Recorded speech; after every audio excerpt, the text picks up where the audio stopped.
AfriForum's Ernst has told the South Gauteng High Court, the High Court in Johannesburg, that is, that the singing of political songs such as Kill the Boer often targets Afrikaner farmers. Yeah, in his testimony in court yesterday, Roets relied on cases reported to the SAPS as well as research conducted by lobby groups. He says once politicians chant the slogan, it results in an increase in farm attacks and murders. Newzroom Afrika's Mbali Thethani was in court for us and sent us this report.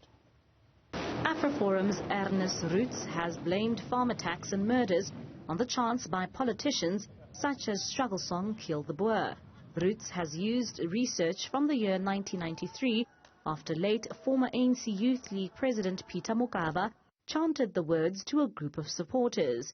In the week in which this song was publicly sung and was so widely reported, I made that line red.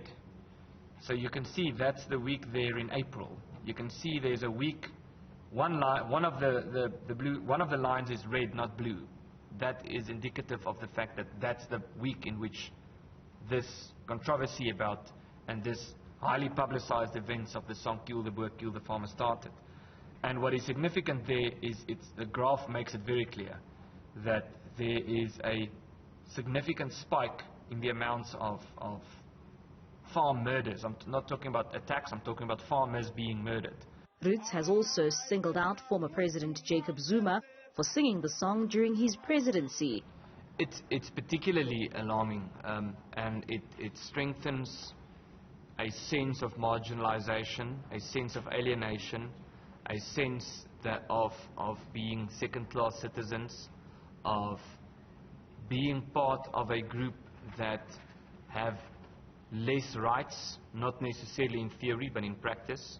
And I think I quote somewhere here in the book also former President Jacob Zuma saying that that's how democracy works. I think his exact words were, we are the majority, that means we have more rights. AfriForum says there are double standards in the country when it comes to dealing with racism and discrimination.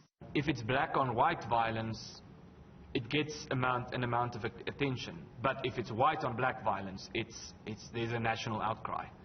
Not even just violence. If it's racist words, if a white person makes a video and posts it on social media where he uses the K word, which of course is a very atrocious and a disgusting word, it goes viral and you read about it in the newspapers and you would read about it on the front page of the newspapers. If it's the other way around, if someone makes even if it's a completely unknown person, if it's the other way around, if it's a completely unknown black person who says, you know, let's kill all the whites, it's usually not reported. It's not regarded as newsworthy. And that is something that we are concerned about. And obviously there are such examples. There are many such examples. So there's a double standard, particularly when it comes to the race of the perpetrator. And this goes back to the brutal farmer stereotype. So if the perpetrator is white, it sort of strengthens this brutal farmer stereotype. If the perpetrator is black, it doesn't strengthen the stereotype, so we don't hear about it. Or we hear significantly less about it. Roets will be back on the witness stand on Wednesday. He will be cross-examined by the EFF's legal representative. For Newzroom Afrika on Channel 405, I'm Mbali Thethani in Johannesburg.